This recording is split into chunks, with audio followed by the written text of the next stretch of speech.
Welcome to the final Badger Beer Hour. Before we make the transition to Badger Beer Report, you'll be able to find us on badgerbeerreport.com. Not quite yet, but really soon. We will be on YouTube. We will be in podcast form, bringing you the same information, but really more in an expanded way. We're excited about this. I am drinking, just so y'all know, I'm drinking a wonderful percolator coffee here from Delta Brewing Company here out of Madison, Wisconsin. It's a coffee brown ale, and y'all, it is light. As you can see, it is light. The coffee is subtle. It's really more on the nose than it is in your mouth, but it's really nice. You can still taste the brown ale in there. So shout out to Delta Brewing Company for this wonderful one, or Delta Beer Lab. And so we have a packed show for y'all. I'm a little, why am I off to the center? Oh, here we go. All right. We got a packed show for y'all. We have a fabulous interview with Chris and Mike Doble from Explorium Brewpub, who recently bought Good City Brewing. So that's really, really interesting. We have a whole bunch of news for y'all.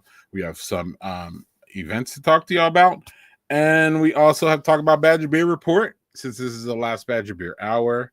So without further ado, we will get to Chris and Mike Doble from Explorium Brewpub. And we are excited to host our last Badger Beer Hour for y'all. So cheers to that. And here we go with the interview.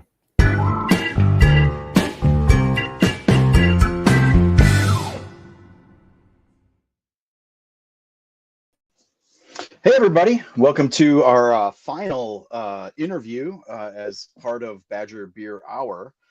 As I'm guessing, usually we do the news segment first, but I'm guessing that y'all kind of know already some of what's been going on in the beer scene in Milwaukee in particular, but really across Wisconsin. It's been a pretty rough month plus here. But in the interest of kind of trying to keep it positive, we have probably the biggest winner in all of that action on the show tonight. He is Mike Doble, founder and co-owner with his wife Joan of the Explorium Brewpub, and now with the addition of Good City Brewing, the Explorium Hospitality Group. Did I get that right? Yeah, you got it. Okay. So before we get started, let me kind of run this down newscaster style, and you can tell me what I screwed up. All right? Yeah, let's do it. Okay. All right, so Good City Brewing, which, you got, what are you having, Mike? I'm drinking Rodenbach. Rodenbach is a classic style. That's a classic beer from a classic brewery in Belgium. One of my favorite styles. It's a Belgian Flemish red soured. Yeah, fantastic. Nice. Okay, so all right, so Good City Brewing, which was, for a time was one of the brightest stars in the Milwaukee class of 2016. There were a whole bunch of breweries that opened in 2016, and a few more in a year or so on either side of that. Always had a very nice tap room, solid food, but this was really a brewery that at least initially was focused on distribution, at least from the jump, and they grew pretty quickly after kind of the industry evolved a little bit and the advantages of multiple tap rooms and locations became, first of all, allowed and then clear, they were pretty aggressive there too. So they added tap rooms in the Deer District near Fiserv Forum in 2019, in Wauwatosa at the Mayfair Collection in 2021, and in the Mequon Public Market in 2022. But it sounded like co-founder Dan Catt acknowledged last week that they were they had kind of overextended, maybe. The quote is, "We work diligently to right size and streamline our taproom business by shrinking the Deer District and East Side footprints to spaces that more appropriately customers in the new normal. 2024 was really our first year in our right-sized footprint, and we felt it was time to either reinvest or find a new operating partner who could take things forward." And enter the Explorium, which has been, I would say, a bright star of the 2016 class as well, but focusing in a different way on the Brewpub model. So Mike and Joan opened the first Explorium in Southridge Mall in Greendale in 2016 and transformed a big space in the Plankinton building on the edge of Milwaukee's third floor into a second Explorium in 2020. Mike, you and I were there right at the jump on that one. That was a pretty cool, it's pretty cool to see that space before it was built out into the nice Brewpub that it is now. Yeah. And I know that you've been poking around new locations for a while, and this seems like kind of a ready-made expansion plan. When Good City approached you for the sale, right? Is that right? Yeah, no, it's yes, Good City approached me. Dan has been a longtime friend. We haven't known each other as well as we've gotten to know each other in the last 6 weeks or so.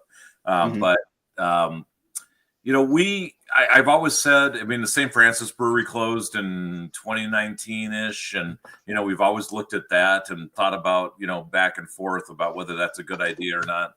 And I've always said, you know, it's a lot of hard work, right? And building from scratch. Yeah, building from scratch. And even like taking over something like St. Francis Brewery, it would be very, very difficult to take that over and make it a slam dunk right away. So it just takes a lot of time and effort, a lot of energy, building a crowd and everything else. So we've always taken the approach that if we're going to do a new location and if we're going to look to expand, we're going to want to try to find something that is a slam dunk. And if it's not a slam dunk, I'm not going to jump in on it. And it's interesting because Dan called me in November and said, you know, hey man, I'll just be honest with you. I got a full-time job and my partner's got a full-time job, and we're trying to run these 6 locations, and we're, you know, we just, you know, we'd love to have some help. Would you be willing to partner with us on this whole thing? And, you know, honestly, I appreciated him reaching out because, you know, at the time, I don't know, we kind of battened down the hatches for wintertime, but it's also a great time to take something over and retrain and refresh and remenu because you're not slammed all the time. And so as much as it hurts revenue wise, you know, the slow time of year, it's a really great time to stand up some new concepts. If we're going to reimagine a space, it's a good time to do it. Diversification and spreading overhead is the name of the game. So, you know, having 2 locations and a corporate overhead staff, now spreading that over 6 is really, you know, was quite appealing. And so when Dan and I started talking, it was a really nice way to, you know, I could really easily wrap my mind around how we could take our hospitality focused concept of craft beer and marry it with, you know, Good City's. You know, I mean, they've kind of tried to straddle the line between distributed brewery and brew pub and, you know, hospitality focus and whatnot. And just to take that and kind of go all in and focus on hospitality at 6 locations, spread the overhead, and, you know, quite honestly, continue to make the Good City beers that are being distributed through Beechwood. And, you know, maybe even sign a contract for Explorium beers to be distributed as well. So, you know, maybe after 8 years, it's time to do it. So. Well, okay, that was all the questions I had, basically. You answered them. Well, I mean, there's a lot to unpack here. What I think this news caught a lot of beer fans in Wisconsin kind of off guard. Yeah. I think the people in the immediate Milwaukee area are probably more familiar with the Explorium brand and have been to one of your places. And have, so, you know, like more familiar and see like, yeah, this is a good thing. This makes sense. But I think there's still the perception that, well, a brew pub is a small business, even if it's a big one and it has 2 locations. And then like, there's the sense that a brewery that distributes, you know, across the state and has, you know, a bigger brewery and all these different locations is a big thing. So how is it that, can you kind of make this make sense to people? Like what's, Yeah. So, I mean, let's go back history wise, right? In what we'll call the class of 2016 of breweries that opened in Milwaukee. I mean, you got to think about, you know, let's back up late 2015. What did we have for brew pubs in Milwaukee? We had District 14 Brew Pub, Matt McCullough running District 14 in Bayview. We had George in Company Brewing in River West. We had the Ale House that had been there forever. So we had a few brew pubs in Water Milwaukee. Street. Water Street Brewery. And Water Street had kind of like cracked the code of, moving out to the suburbs and, making beer in the suburbs and whatnot. But they were always, I don't know, that Water Street, in the beer clique never, I haven't met too many people from Water Street Brewery, so I don't know. Honestly, but like when you look at that group of people that was solid and really working together in 2016, it was a pretty tight group. The first guy that reached out to me when I was starting Explorium was Matt McCullough, and right very close behind him was Henry Schwartz from Mobcraft.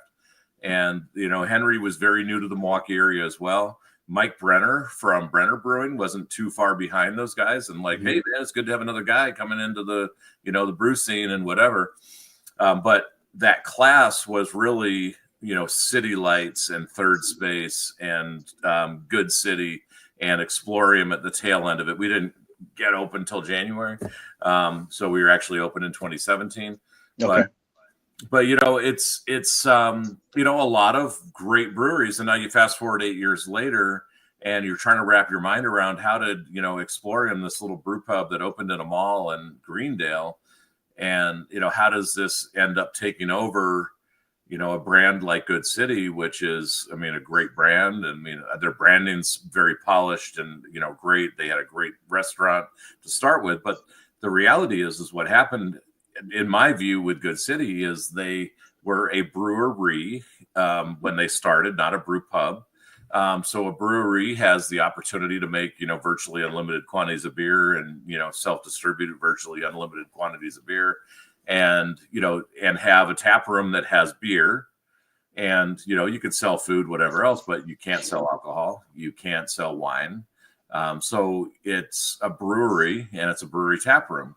And even today, 8 years later, even though Good City, changed their license from brewery to brew pub so that they could get a Class B license and have 6 locations and have, one brewery essentially. The Deer District is licensed as a brewery, but essentially one brewery on Farwell and have 6 locations selling beer and have alcohol and, what goes with that.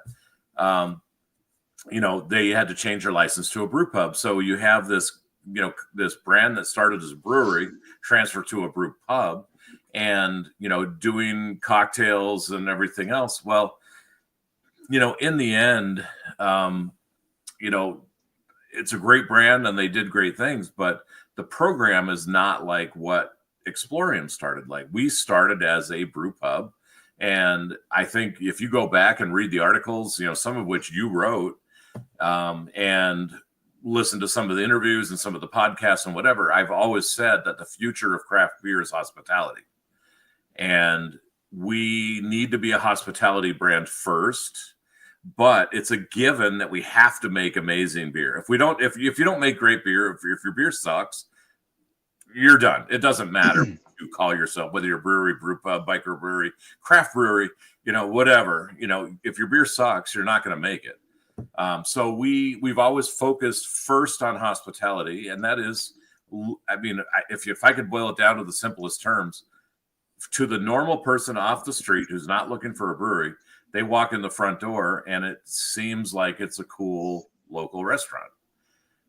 There's a host and there's servers and there's bartenders and there's a manager and, and it just looks like a restaurant. I don't want to diminish what we've done by comparing it to national chains, but just like when you walk into an Outback or an Olive Garden or a Longhorn Steakhouse or Tumbleweed or whatever, or Texas Roadhouse. When you walk in the front door, there's a host, you're seated, there's a server, your drinks go to the bar, the bartenders make drinks and then servers serve drinks and food runners bring food. We look like a restaurant, and underneath all that is a really great, high quality, very specialized craft brewery making a massive variety of beers on tap. And actually, if you go to beer ratings and you look at the ratings of our beers versus, market, I mean, we rate very high in market. And so our beer is respected by the beer drinkers, but to the normal Joe that's walking through the mall that sees this cool place, it just looks like another restaurant. And that's the hospitality aspect of what we do. And if I had to put a differentiator on what we do versus, what all these other brands have done, is that we are focused on being a comfortable gathering place, center of community, hospitality brand. Mm-hmm. And that's, to me, that's very gratifying. And it's pretty cool that we can make great beer that's well respected, and wins medals and, all that other stuff. But to the normal person off the street that's not really seeking out a craft brewery, it's just comfortable and it feels they want to go there too, right? I mean, like that's the point, is you can do both. Yeah, you can have the beer people come in maybe just for the beer, but also for a bite and a meal or whatever. But you're also getting that other 85%, right? Because it's important to remember, like, craft beer is a pretty small segment of the overall market still. It really is. I mean, from a alcohol consumption perspective, craft beer is still, about, it hovers around 10% of the total alcohol consumed in the greater national market, right? I'll further go on to say that when we opened our brewery or our restaurant in Southridge Mall, there's a wall. If you're the bartender, you're facing it all the time. But if you're sitting at the bar and you turn around and you look behind you, it says on the wall, "Explore, Taste, Discover," and that's been our moniker. It's been our tagline since day one. I'm sure somebody smarter than me, like my wife, came up with it. But it's explore something new. Taste and see if you like it, or find something that you like in this realm, that we call Explorium, and discover that hey, I am a craft beer drinker. So we've always taken that tagline to the nth degree with our brewers and say, hey, have something for everybody. If there's a guy that loves barley wines that are highly hopped and super sweet and heavy bodied and 14%, let's have a 14% barley wine. We're not going to put it on all the time, but let's have that and let's get that guy in. And, likewise, if grandma likes, Coors Light, we'll take our lightest lager, add half soda water, and we'll serve her what we call the gateway lager. We call it Lewis and Clark lager. I mean, it literally is, about a 5.8% lager that we water down with half soda water, and it's 3.8%, and grandma can drink it and she loves it. But I don't find that. There's some craft brewers that find that offensive. I don't. I want grandma to come with her grandkids and enjoy craft beer. While they're drinking hazy IPAs and the latest, greatest, heavily pulped, milkshake IPA. Grandma can sit there and drink a craft beer with her grandkids, and to me, that's winning. Yeah. So back to the deal. I mean, I think that's a really good explanation of why the strategy that appears to be working here. What's going to happen with Good City? Because it's a little, like, I've been following this stuff pretty closely, and I'm a little unclear. I know there's a window of time where basically you guys are running the Good City brand, but there's also, well, I don't know. Can you kind of walk us through what's going to happen with that? Is there going to be Good City beer on shelves in a year from now? Yeah, I think there will be. So, looking into the crystal ball into the future, as long as people are enjoying the beer, the beer will be on shelves. I think I said it in a Instagram post today in a reel that, hey, there's no need to panic. Motto's going to be there, and Motto's going to be around for the foreseeable future. Where we're at today is the deal is not done. I haven't given, Dan and David, a big chunk of money, and I've gotten, a bunch of assets. That hasn't happened yet. It's probably going to happen next week, hopefully Tuesday. We have, our loan approvals, and we have, all the deals worked out. But there's a whole bunch of technical things that have to happen. I mean, we have to get lien releases from leaseholders, and there's all kinds of stuff that's going on, and it's just it's stuff that we all hate dealing with. This is the worst part, huh? It's the worst. It really is the worst part. And when you talk about laws being made, you don't really want to show up at Johnsonville to see how they actually make a brat. You don't want to see how this deal is actually being mashed together. What I will say is that Dan and David have been amazing, and they're awesome. They are true to their word, and those guys are super solid. I mean, there's no, I cannot say enough good things about how they operate their businesses. They're stand-up good guys, and when they tell me they're going to do something, they do it. So where we're at today is we're trying to unravel a lot of things. I'm trying to get my name on accounts. I'm getting the bread guy to deliver bread, and I'm paying the bread guy because, he knows that Good City is not paying for bread anymore. So I got to, just a lot of little minutia.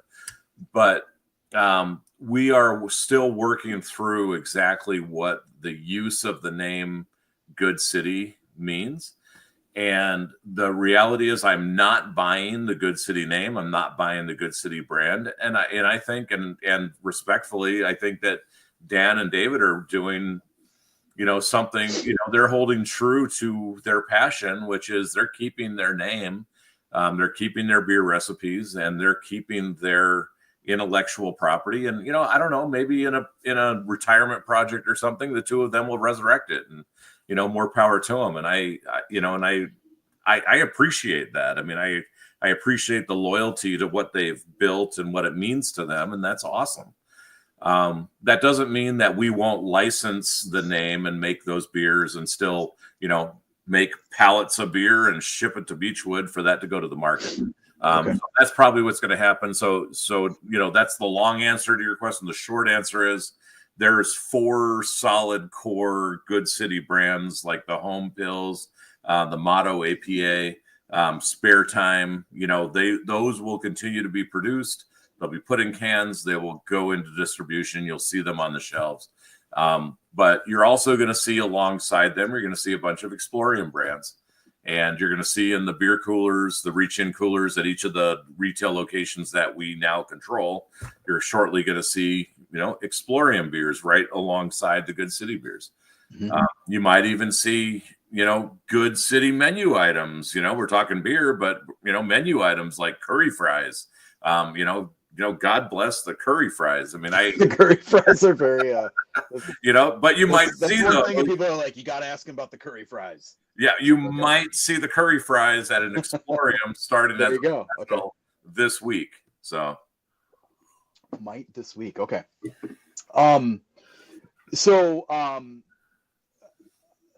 You've talked a little bit with my colleague Dan Murphy, my colleague at Milwaukee Magazine, Dan Murphy, about the kind of plan for each of these locations. Yep. And it's not that there's going to be 6 Exploriums. Correct. So can you kind of talk a little bit about the way that you're seeing that and sure. why I mean, it sounds like you could continue to operate them as a Good City location. If I don't know, is that? Yeah, we could. I mean, we have license to use the brand for, a limited period of time. Okay. But we feel that, I mean, let's face it. I mean, in the end, the reason that we're doing this is because, Dan has a full-time job, David has a full-time job, and we're managing places, and we want to optimize and we want to make money. We want the neighborhoods to feel like we're listening to their needs and we're providing what they want in those neighborhoods, whether the neighborhood is the Deer District or the neighborhood is, on the east side on Farwell, or it's in Mequon or Wauwatosa. So what we did is Joan and I literally, when we started doing this, when Dan first called me and we started talking about this idea, and we started believing that this could be a possibility that we would take it over. Joan and I started, quite frankly, scouting each of the locations. Not wearing Explorium gear and showing up at the bar and ordering some cocktails and ordering some beer and food. And, we went to Tosa, we went to Eastside, we went to Mequon, we went to, Deer District. We went to Deer District like 4 times before we actually got in because the hours were so like intermittent and different what was published online. That, we finally got in and went in there and, had some tacos and had some beers, and so checked it all out. And how is it working and how is it operating? So we scouted it. And what we found out is quite simply this. There's only one location of the 4 that we're taking control of that actually has all the elements that make an Explorium an Explorium. And if I had to summarize those things, first of all, a large restaurant space with potential for events. So, a big enough massive space, a big bar, a big dining room. You've been to Third Ward, you see how big our bar is and our dining room, and we have the tunnel bar, and we use it as an event space. So Wauwatosa has that. Ample parking, big outdoor patio space, where you can do activities and whatnot, big space in the outdoors. And then, a kitchen that's sizable enough. We have a massive menu, which is, a blessing and a curse. Yeah. But kitchen at Tosa is large enough to support our massive menu because it just speaks to my attention deficit. In that we have to have all these great apps, and we have to have all these great burgers, and we have to have salads, and we have to have pizzas, and we have to have soups, and we have to have entrees, and we need meatloaf, and we could fry meatloaf, all this stuff.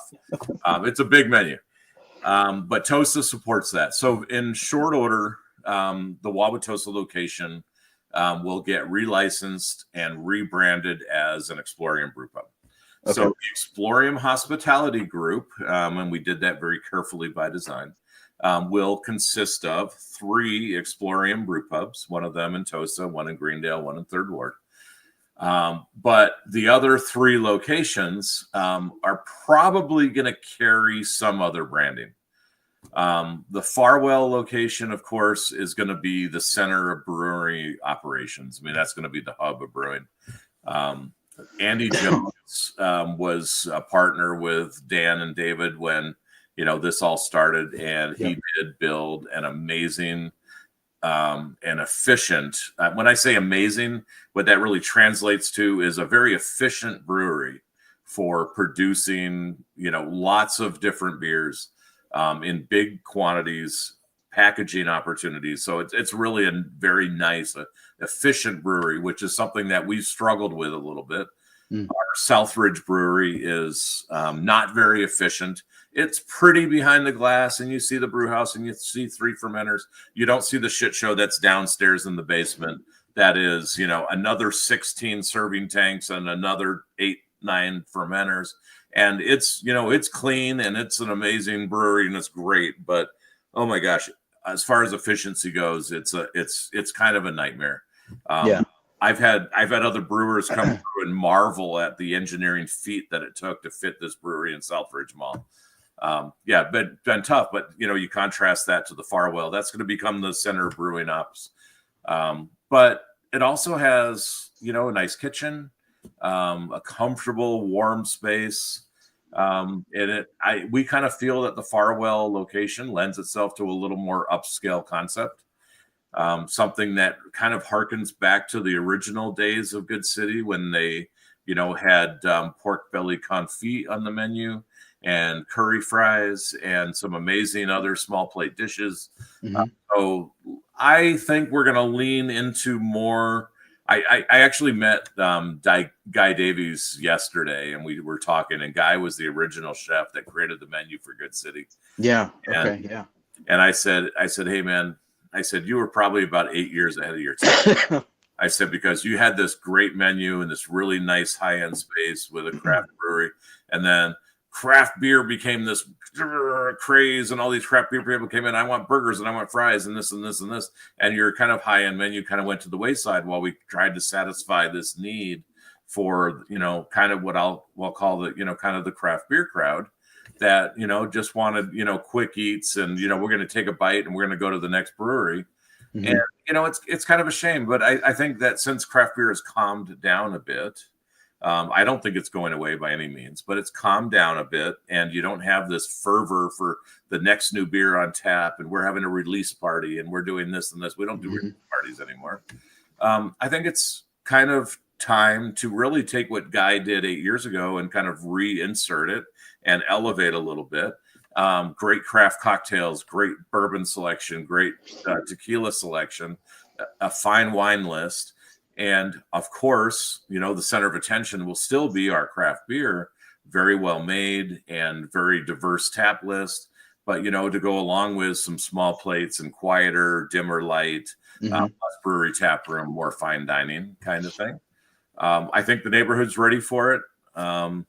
There's a lot of really cool places up and down North Avenue, just north of us on, North and Prospect, like a triple tap room, that Hacienda is doing with Three Sheeps and Door County Brewing. And just south of us on Brady Street, there's plenty of, burger and old fashioned places. I think we could do something kind of in the middle and kind of hit a nerve in the neighborhood and hopefully draw some people in. Deer District, big animal. Don't know. Yeah. Okay. They've done the city Mexican kitchen. There you go. There's the gather space up above is a big event space. Now owned by the Bucks. Yeah. And it's the interesting thing about the Deer District location is that when the Bucks are playing and there's something going on in the Deer District, it's intensely busy. When there's not Bucks and there's not something else going on in the Deer District, it is dead. It's flatline. There's nothing going on. And I've been talking to the Bucks. I mean, they have a whole team that works the Deer District and tries to get activities going on and whatever else. And the one thing we universally recognize is there needs to be some year-round attraction to show up. So they're building a music venue just to the south of the Fiserv Forum, and there's the MATC is building their new field house across the street. And so this Mexican kitchen concept at Deer District seems like it's got some legs. And I think the cool marriage of craft cocktails and Mexican kitchen and craft beer, let's make Mexican lager that, is fresh and local and natural. So there's some tie-ins. There's some really cool stuff. Actually, my brewers are kind of stoked about, hey, let's lean into our lime lager is supremely popular in the summertime. Perfect at a Mexican joint. So let's maybe lean into the Mexican theme a little bit and see what happens. So how do you see, do you plan to continue brewing at each of because there's a brewery in each of the Exploriums now. Yes. That'll continue. Yeah. So Wauwatosa will be that we won't have a brewery at Wauwatosa. Yeah. Do you think that matters to people who are deciding where to go or thinking about about that? I'm a purist at heart, and I've always said that, hey, a brew pub needs a brewery. That's why even though at Southridge we probably had enough room to have the capacity to support Third Ward without building another brewery. But I like the look of it. I like when somebody goes to a brew pub that they see a brewery and, it's kind of part of it. One thing that a lot of people don't see at Southridge and Third Ward is that, they see the brew house, they see the fermenters, but really the heart of a brew pub is serving tanks. And so, they're all downstairs. Yeah, we brew here, 10 barrels goes in a fermenter, and that 10 barrels after it's fermented goes into a 10-barrel tank. That 10-barrel tank is connected right to the tap. That to me is kind of the definition of what makes a brew pub a brew pub. These half-barrel tiny tanks that we move around in the back of a truck and put into a cooler, that's doable. But what makes a brew pub is having serving tanks and making beer. But I am the master of the pivot, and I'm the master of adaptation. and adaptation is the way you continue to, serve your customer base and make money. So the Wauwatosa location will not have a brewery. We'll probably put up some brewery artwork and see, images of brewing and whatnot. And I think anybody that calls to question our integrity as a brew pub can simply go down the street 10 minutes and go to our Southridge location or our Third Ward location. I think they're actually kind of equidistant, maybe 12 minutes from Wauwatosa. And they can go stroke the stainless steel equipment that made the beer that's on tap. Mike, I can almost guarantee that the two people who will ever call you out on that are listening to this right now. So yeah, that's fair. This is the right show to kind of fire that shot across the bow. So you and I had a conversation, a capital C conversation for Milwaukee Magazine about the future of beer about, is it 5 years ago or something like that? Yeah. A while ago. With Jim McCabe of Milwaukee Brewing Company in his giant new brewery that is now owned by somebody else. And I can't help but think back to that conversation and the setting and the time. This was probably fall of 2019 or late fall, maybe 2019 or maybe 2018 even. Probably 2018, actually. It was in 2018 or 2019, yeah. It was 19, okay. Yeah, and kind of because I was kind of the new guy and he was kind of the OG. Yeah, and you were small and he was huge. Yep. And but now here we are. That brewery is a pilot project, and I remember you walking around that brewery and looking at me and saying, "This brewery is awesome. This is so expensive. That piece of equipment is $25,000." And I'm like, "Oh, okay." Yeah, no, and you know what? It was interesting because you invited me to talk to Jim. Well, first of all, I have a lot of respect for Jim. I mean, Jim is he is, Jim Klisch, Russ Klisch, Randy Sprecher, and, Jim McCabe. To me, that's kind of the OGs of craft brewing in Milwaukee. And I'm sure I'll get some hate mail, but to me, those are four individuals that I know personally that have created craft beer in Milwaukee. There's probably others, but I don't know them personally, but I know those guys personally. And I have a lot of respect for the groundbreaking work that they did in, opening people's eyes to locally made, fresh, natural. It's like a farmer, raising beef or growing potatoes or growing vegetables and going to the farmer's market and buying, fresh carrots from the farmer at the farmer's market. Right. Jim McCabe and, Jim Klisch and Russ Klisch and, those guys, are they take these agricultural products and they bring them to their brewery, they make a beer and they, essentially to me, it's like going to the farmer's market and buying this, fresh mana that they've produced, and it hasn't been pasteurized. It hasn't been, there's no chemicals in it. And it's just water, pure water and pure malt, unadulterated, and hops and yeast. And they put it together in a way that's just like, it's awesome, And so I see those guys as the OGs, and for you to invite me to come to Jim's brand new mega brewery built by Sprinkman Engineering. And that place was just insane. It still is. Pilot Project enjoys how insanely amazing that brewery is right now. But at the time, what it struck me is that, Chris invited me to come talk to one of the OGs. And, in the end, I met Jim McCabe at his brew pub at the Ale House in the Third Ward before he had even built the Second Street Brewery, which was on Second and Bruce, which is now a climbing gym. And I met him probably in 2003 at the Ale House. And actually, my brother Johnny was with me. And my mom and dad and Johnny and my mom and dad were the ones who created Tampa Bay Brewing Company in Tampa. And, my brother was curious, he's looking at the brewery, whatever. And Jim saw him looking in the window, and Jim's like, oh, you're interested in the beer equipment? And my brother's like, yeah, we have a little craft brewery down in Tampa. And so, one thing led to another, and Jim and, his partner ended up having lunch with us, and I got to know him a little bit. We would see him at events. And, I got to know him over the time, but, fast forward, almost 15 years, and I'm opening a brewery, and now I have a brewery open, and you invite me to sit down with Jim to talk about, hey, here's where it's been, here's where I think it's going. And I'd be interested to hear the recording of that meeting. See if I think there's pretty much an entire transcript of it. I couldn't bring myself to like cut it down. I mean, obviously I had to cut it down for the magazine, but I think there's like the whole thing is still online. And yeah, I mean,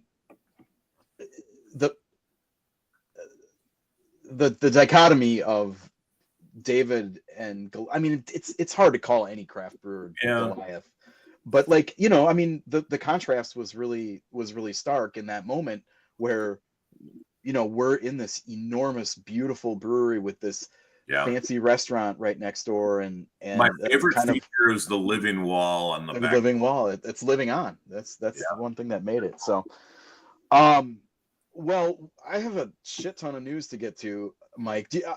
I guess one thing that I wanted to close with, and I'm sure that you felt this over the last couple week plus since the announcement, is people get really attached to this, to their breweries and their beers and their all this stuff. Do you have like why? I think we see this with restaurants and bars too, but we don't see it when like a grocery store closes, or like it's why are these businesses, why is beer and breweries and all this stuff so important and emotional for people? Well, I do think that people get an attachment to I kind of view craft breweries as the gathering place and the kind of the center of community. I mean, a great example, if you're not familiar with Explorium, I'm going to give you another example in River West, like Black Husky, right? So you have Tim and Tony, they're there all the time. They have this great little craft brewery in River West, and Tim makes some really great beers. And they're nice people, and you can go in there and you can have frank conversations with them about why do you put pine branches in this freaking beer, but it tastes really good. And I think people I mean, myself included, I shouldn't talk about people in general. I like going to a place where I know the people, whether it's the owners or the brewer or the bartenders or whatever, and it provides a comfort level, and you get to like enjoy the product. So you get this connection. It's a pretty deep connection that people get with their brewery. And it's been interesting because there has been a few people that have commented online about, how did the worst brewery in Milwaukee buy the best brewery in Milwaukee? And, you're reading the comments? Yeah. And but that's okay, and I'm okay with that. I respect everybody's opinion. And we all have different opinions on all kinds of things. I mean, I wear big yellow sweatshirts, and I don't need to wear gray and navy blue all the time. But, well, gosh, people just have opinions. But they also, they do get attached because of the personal connection. And I think that's something that we've really tried hard to make at our places through our mug club and through really Joan and I just being there a lot. We're spreading ourselves a little thin with a lot of other locations. I respect what, people's opinions, and they have their favorite breweries, and that's great. And I'm sad for some of the people that, want to see Good City just stay what it is. Unfortunately, it has to change. We have to react to the market. We have to give people what they want. And, people want a great Manhattan, and they want a great old fashioned, and they want, sometimes they want tacos, and, smash burgers are just not good enough. And so we just keep pivoting and adjusting and evolving. And you know what? And actually, for my culinary staff, evolving the menu is a lot of fun. Yeah, right. We're not Carrabba's and Olive Garden. I mean, let's face it, right? And we don't want to be. If you want that sameness, if you want your big mass-produced salad and your bowl of breadsticks, and you just want to sit there and gnaw down, I mean, that's great, and I respect that. But we just keep evolving and evolving and evolving and growing, and we also like get stuff off our menu that people really like, and we just say, we just have to evolve. So yeah, there's an attachment, and we respect that. And along those lines, we actually sent an email to the Good City email list today, all the subscribers to the Good City email, and just said, hey, respectfully, we're taking over Good City. Like the changes, but you know what? If you don't want to hear from us again, there's an unsubscribe button. Just unsubscribe, and that's cool. We don't take it as disrespect. It's just different strokes for different folks. Right. Well, Mike, thanks for the. I don't know how I forgot how good of a storyteller you are. I had 10 questions that I didn't even need to ask because you were on them all from the jump. So, thanks so much for coming on. Best of luck with the coming week and months, and it sounds like it'll be a process here. So it's a lot. We've been working a lot of hours, and I think I just want people to know it is a labor of love, and we do love feedback. You know what? The best thing to do to give us feedback, subscribe to our emails. If you get one of our emails from our Explorium Hospitality Group corporate email account, it literally is me writing an email to you. And when you respond to it, it goes to my inbox.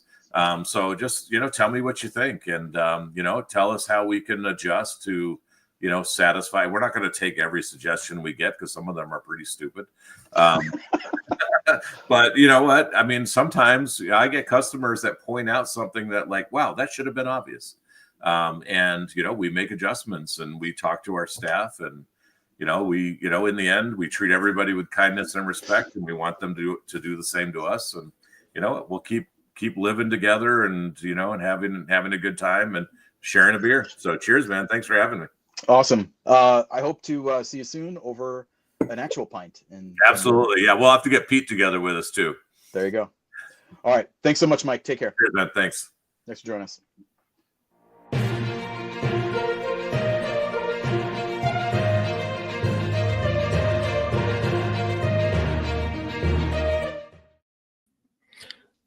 No rest for the wicked, huh?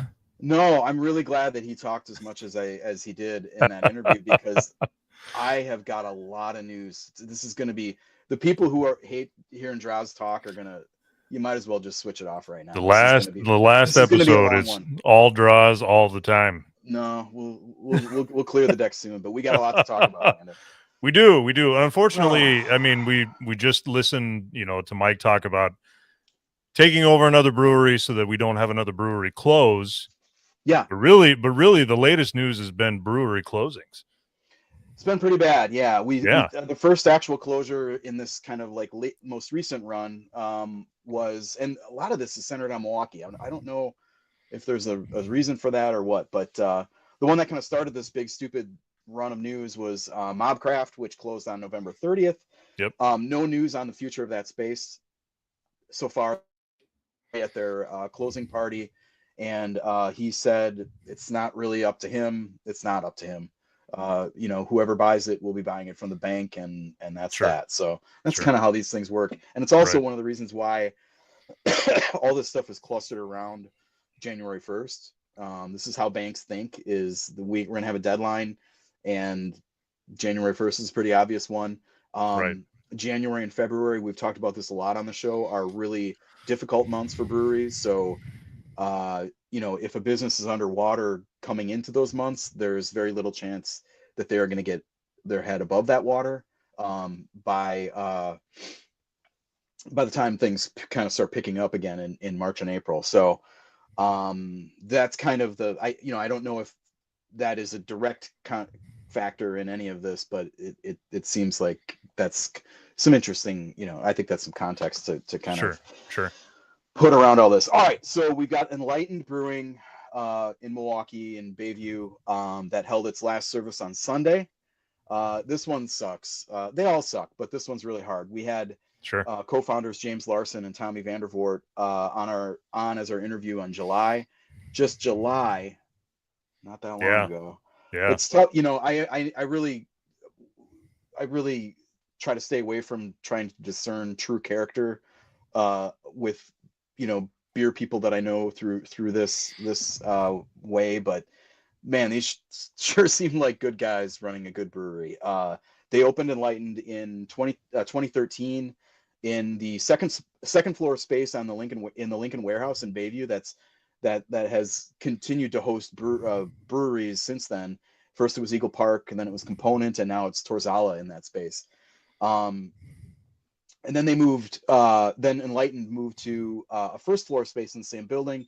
Now New Barons Brewing, that's kind of right on the corner of that building, and then finally built out a pretty big new brewery a few blocks away. Shoshi, thank you, I love you, baby. Stay down. That location was really nice. You can see it here, spacious and airy. Lots of games and seating with these church pews that were, reclaimed. I was there for a couple of Milwaukee Magazine events that we hosted there, and they were known for good traditional beers. They had nothing too off the wall. No lactose, for example. Good IPA, amber, porter. They had their flagship Cream City Bricks cream ale. I was there Friday, and the beer was great. Great Irish dry stout. Czech dark lager, Imperative was good as always.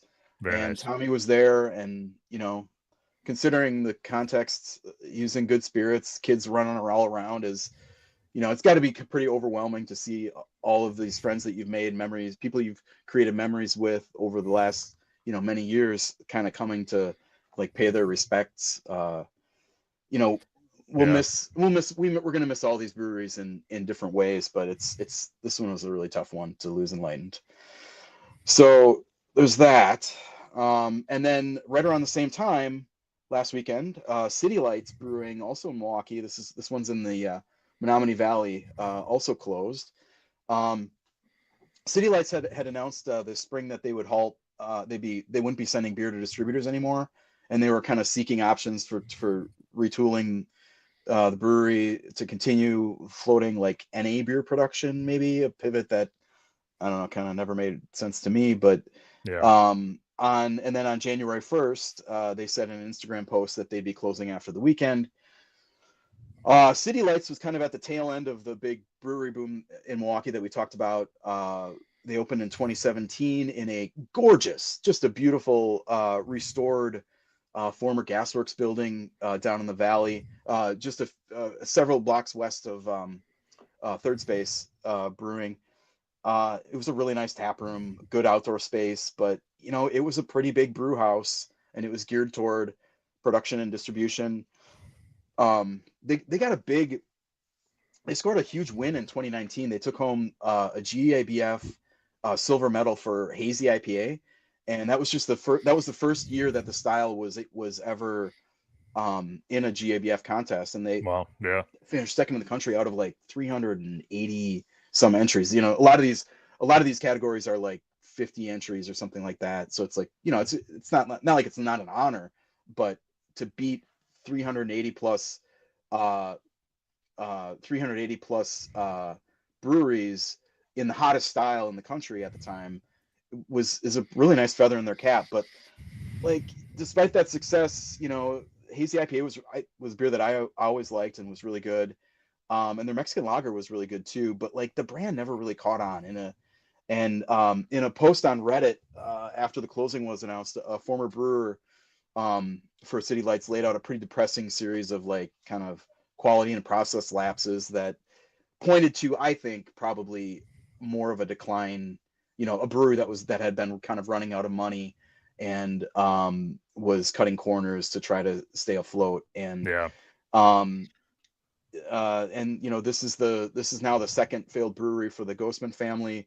I don't know if anybody is old enough to remember this one, but Four Brothers Blended Beer, which was a brand that that was contract brewed that popped up in 2013 and didn't really go anywhere. It kind of fizzled out after about a year plus. I'm not sure if anybody can see that, but that's the Reddit post by a guy who says that he's, one thing that struck me about this is that, and I think somebody else said this, but it's you can hold these two things simultaneously, like this desire to see your employer succeed and want to thrive and produce the best beer you can, and being totally disheartened by the conditions that you're working under, and ultimately airing this out after the fact, obviously, this is, I think that's to be probably to somebody's credit for sitting on this as long as they did. So so City Lights Brewing, RIP. The rest are not exactly closings. So the other guy from Good City, there was another acquisition, and this one is Sahale Ale Works, which is a small brewery and tap room in Grafton, just north of Milwaukee. Sahale was acquired in December by Gathering Place Brewing of Milwaukee, friend of show, and interesting move for them. This one appears to be like really business as usual for both parties. Gathering Place says that Sahale's founder and head brewer Matt Hoffman is going to continue to lead the beer program there. And he opened Sahale back in 2019. So Sahale will continue as a going concern. There'll be some crossover with beer, maybe a Sahale beer or two at Gathering Place and vice versa. Gathering Place owner Joe Yito, friend of show, said he thought the two beer programs were such a nice fit that an acquisition really made sense, and he wanted to continue the what Sahale was doing there. So another probably probably a factor in this is Joe told me today that the Bayview tap room that they had been working on opening for like 2 years, I think this thing was supposed to be open in 2022, is finally not happening. It was originally envisioned as a food hall by the developer. This is a big space in the first floor of a multi-use building with apartments above it. And there's been so much action in restaurants on Kinnickinnick Avenue in Bayview. I think that maybe the operator or the developer wanted to go a different direction, so they were kind of stuck with this expansion plan that never happened. So here we are, Sahale under the Gathering Place Brewing Hospitality group, perhaps. I don't know. That's not true. Yeah. And then on Sunday, just this Sunday, this feels like it's been a week. Yeah. We had news on a long dormant brewery that Mike actually mentioned in a Milwaukee suburb. That's St. Francis Brewery, which closed in 2019 and has been dormant ever since. And even with that big old grain silo right there, I can't imagine that that's actually in use, but it's had the logo on it, for the 5 years that it's been closed. Yeah. On Sunday, a soprano at UW Milwaukee posted on her Facebook that she and her husband were reopening the brewery, we're reopening St. Francis Brewery. I have not seen any interviews with them yet. We're working on that, but the post talks mainly about how excited they are, about how this is very exciting, we're doing this, and their hospitality credentials, like restaurants and stuff like that. Not really a word about beer. They've said that they're going to be hiring a brewmaster, so it will apparently be an actual brewery, which is cool. And they are aiming for an opening this spring. So that's a pretty quick reboot. But maybe the restaurant will be open by then. Okay. And I know Joel will talk a little bit more about some of those in his so you know that Ohio meme? Yeah, the moon and yeah. So it's all Milwaukee? No. Or wait, always was.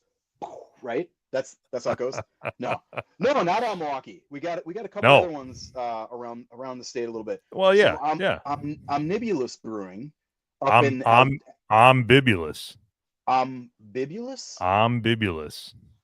So I just wrote this entirely wrong. The dog's mad at me. I screwed up the thing. Yeah, Okay. she should be. Ombibulous. Yeah. Ombibulous. Ambibulous. Jeez, that's shoddy. Okay. I only know it because it's in my neck of the woods. Yeah, so. it's in your neck of the woods in Altoona, which is a kind of attached to Eau Claire. Yeah. Eau Claire. Yeah. Yeah. So they close on December 28th, but this is not the end of the run. No. For this brewery. Moonridge Brewpub will be taking over soon. It's going to be their second location. Mhm. They haven't announced a date yet, but they've been posting saying, yeah, it's coming. So not like a leaving us hanging kind of thing. Moonridge opened in 2015, and they operate a spacious brew pub in the small town of Cornell, which is about 40 miles up the Chippewa River from Altoona. The Chippewa River. And this is so they're taking over Ombibulous, which opened in 2019. So 5-year run for Ombibulous, which is not Omnibulous. Which is not Omnibulous. That's one of the things that God is. It's I think that's omnipotent. Omnibulous. Not sure if omnibulous is a word, but it could be. Yeah. Yeah. And then this is southeastern Wisconsin, but it's not Milwaukee. Anybody who says Kenosha's Milwaukee is woof. You're in for one. So They're down from there, the north, we have some news about. Remember our Noggin Brewery? I heard of them. The kind of zombie in a hat or whatever they got. Not zombie, like a skeleton kind of deal. Okay, baby. Yeah, I love you. Okay, that's a dog. So this place is our Noggin is just off of I-94 outside of Kenosha, and they announced last year that they would be closing at an undetermined date sometime this fall, winter. And now it appears that the Last Ditch Watering Hole, which is a bar nearby, is going to be taking over the space and the brewery. So this post, which you can see here, check out that logo. There's the Arnoggin skeleton, dapper as ever. Yeah. With the riding that's a rooster, I guess. That's the Last Ditch kind of branding there. So they're gonna. They're saying that the Kevin, who's the brewer at Arnoggin, quote, will continue to craft Arnoggin brews to add to the Ditch tap list.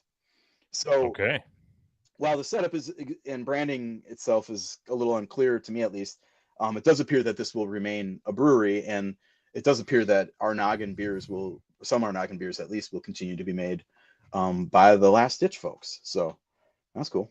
Very good. Yeah. And so to round out our news for the last Badger Beer Hours, which is what we're we're getting on, we're going to end with non-depressing news, right? Yeah, we got a couple here. Okay. How about a pro athlete beer collab? Those are always fun. You bet. I got to plug in, make sure I'm not going to die here. All right, there we go.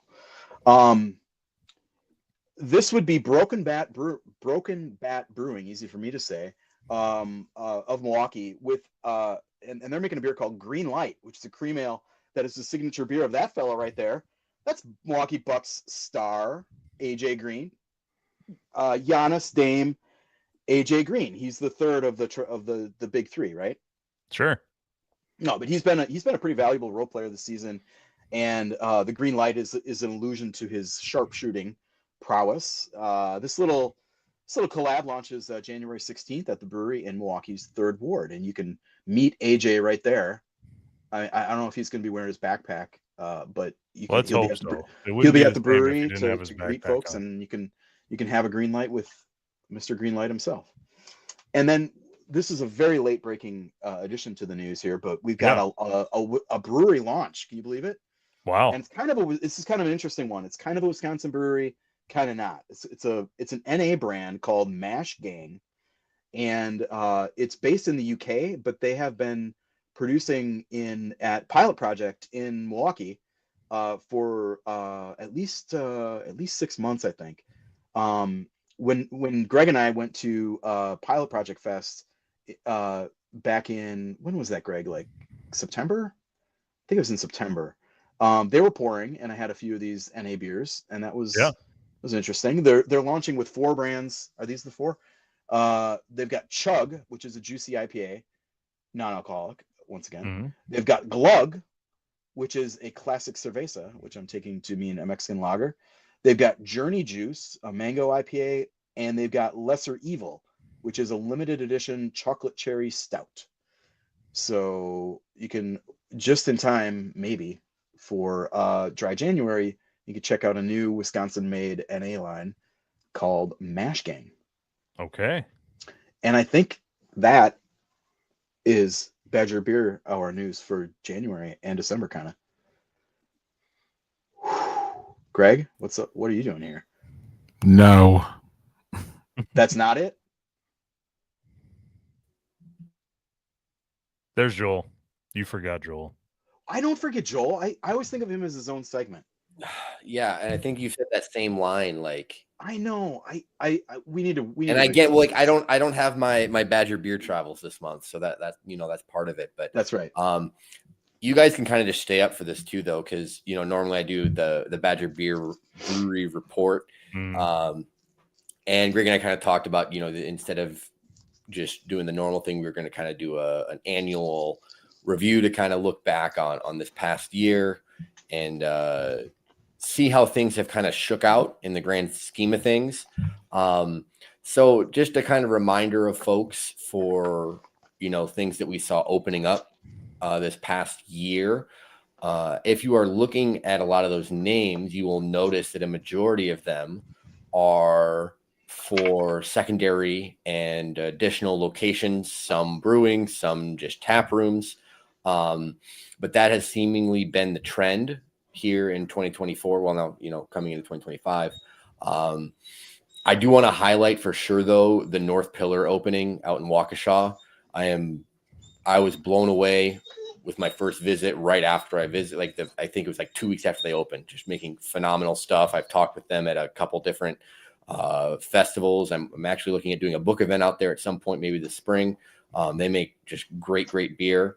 I know we obviously covered Modicum when they opened up there in Eau Claire, and there's been a lot of other really interesting openings. I think for my perspective, the interesting one was certainly Pal's Brewing opening up in the Dells. I know I talked about that when it happened, being from Nebraska, and that they were one of my milestone visits, and I got to talk with them, and great folks, and just a very different move than what you typically would see from a brewery like that to open up not even remotely close to where the original location is. Right. And then we obviously had the Triple Tap Room come in. We had a lot of other Milwaukee local breweries open up locations kind of in the suburbs. You had 1840, Venture, Third Space.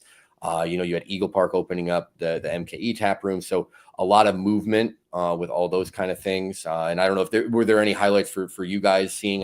Landon, I would assume getting to see Modicum coming back was certainly up there. Yeah, Modicum is great.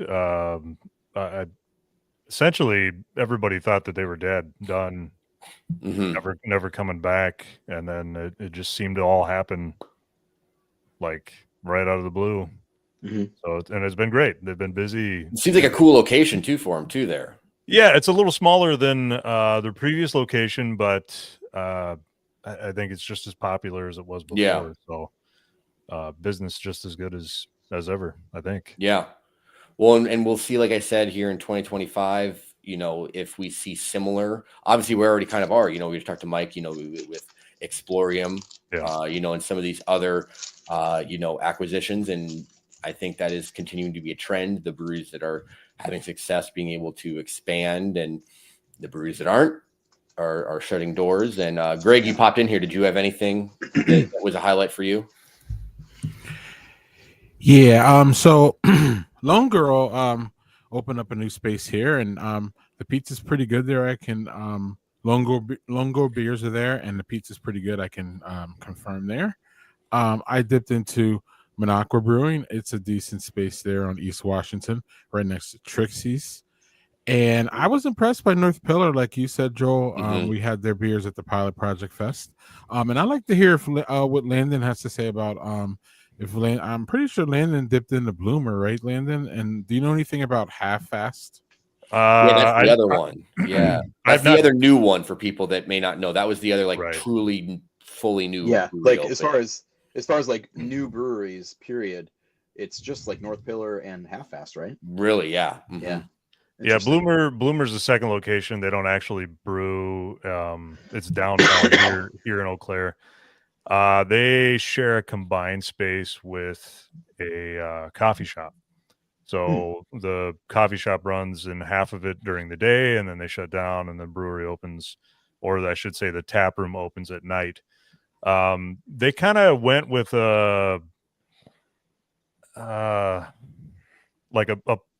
they they've installed a system where it pours from the bottom up. So it's kind of a gimmicky type thing. I drive by, I don't go in very often, but I drive by and I notice that there isn't a ton of people there. So the beer, I would describe Bloomer beer as it does very well in Bloomer because Bloomer is outside of the city. Bloomer is a small town. And it does fine there. Their original location does fine. I don't know if it's catching on quite yet in Eau Claire. So I hope the Ryan, their owner, is a really nice guy. So I hope that at some point it does, but I don't know how well they're doing yet. Half Fast, what I do know about them, I have not visited yet. It is veteran owned. It's in a very small town. The small town folks seem to be embracing them. So I look forward to going and visiting them pretty soon. It's probably a 50-mile drive from here, maybe 40 miles. Yeah, it's in Spring Valley, which is it's out in the middle of nowhere. Yeah, not really close to anything. I remember when we covered that opening, we're like, yeah, it's kind of, that's great. Like, we love seeing the breweries come into these locations that don't have anything else near them. Because there's certainly up in that part of the state, there's certainly a lot of the, kind of deserts where there's not really a whole lot of local beer being brewed. Right. So, right. I think that's great. And like I said, I would love to get up there at some point. That, like I said, that was the other kind of true opening that we had. And then, Greg here. Oh, hold on, Greg. I'll go back. What else did you have? Yeah. One more I want to comment on real quick, if you don't mind. Yeah, no problem. Yeah, it's Third Space. I'm really excited about that one because I've pretty much, I know I've said on my other stream, but I'm pretty sure I said here, one of my biggest critiques of Third Space is that I feel that they're too safe sometimes as a brewery. I mean, everything is good there, don't get me wrong, but they don't, I don't feel that they, especially in their main one, they took a lot of like risk or did some crazy things. Now they just added this place where they're going to take risk and do crazy things. So I'm quote crazy things. So I'm excited for that for them. And I'm excited for their brand for that because I think they would excel in that area, because they're just good at what they do. So well, and I'm excited for Menominee Falls. I mean, like I think we talked about at the time, like that side of the city in terms of the suburbs does not have a whole lot going on right now. Woefully underrepresented. Yeah, I think that's a great decision. Yeah, I actually got out there. What was that, a couple weeks ago now? Over the holidays, and it was nice. I would not characterize the beer as taking a lot of chances yet. They have a lot of beers, but it's not, you're not seeing like a bad shit, crazy. not to use. That's the next slide, Chris. Not to use one from the next slide. I know. That's the next slide, Chris. Chris has been cussing. Chris has cussed in every single segment so far. Who's gonna send us letters? We're shutting that email down. We're not. Okay, Joel, you can move on now. Yeah, no, I do. When I went there, I was going to say I do concur with Chris that it was pretty much what you would see at their other location was what was on tap in Menominee Falls. But I do think that eventually, we will see some of that transition. So, breweries we will miss. This is obviously the sad slide of this show. We have seen many favorites and breweries that have closed their doors in 2024. Some, like a Baloba that was not for any other reason other than the owners deciding to, call it a day. And others that, were kind of out of the blue that we didn't expect. But I kind of, like I said, I wanted to have all you guys on here so that we could, say anything, any last thoughts you had on a lot of these breweries. I mean, for me, Enlightened's Cream City Bricks is one of my favorite kind of everyday drinkers. My neighbors also have it all the time, and so that's one of the beers that I have quite often. And when I moved here in 2016, I was really into sour ales, and Momcraft was at that point really one of the only breweries that was producing sour ales. And so they always had kind of a soft spot in my heart because of that. I have a buddy who lived a block from company. So I was there, several times. I was disappointed also with the Herbery there in Madison because, they were such a unique venue and a unique, what they were doing was so unique that I was hoping that they would find success. And unfortunately that obviously was not the case. And yeah, in Sabbatical, I was a big fan of them when I visited as well. So I'll open the floor now. If any of you guys, I like the beer Black Rose also, but if any of you guys have any thoughts on any of these breweries, this is kind of, the true last, I know we do last call at the end of the show, but this is also kind of last call for, being able to talk about a lot of these breweries. I mean, Bull Falls, I don't think anybody's going to talk about them because they've it's kind of an older brand, and I think they opened in 2008 or something. And weird location too. Yeah, but they had like, they were making like kind of old school lagers and halves and stuff kind of before it was cool. And I think they were distributing in I think all three big markets, in the state, at least for a while. So it's tough to see that. And Momcraft, there's a lot of self-inflicted wounds there, over the years, but they really had some good beers. Like I think I had my last fish fry rye on New Year's Eve, and I'll miss that beer. That's a cool beer. Their barrel aged stuff was pretty much always good. You mentioned their sour program. Yep. I mean, like traditional, wild and funky sours. Low funk. Yeah. And then low funk. I mean, that beer did not get enough credit for what it was. That's basically a Solera, wood,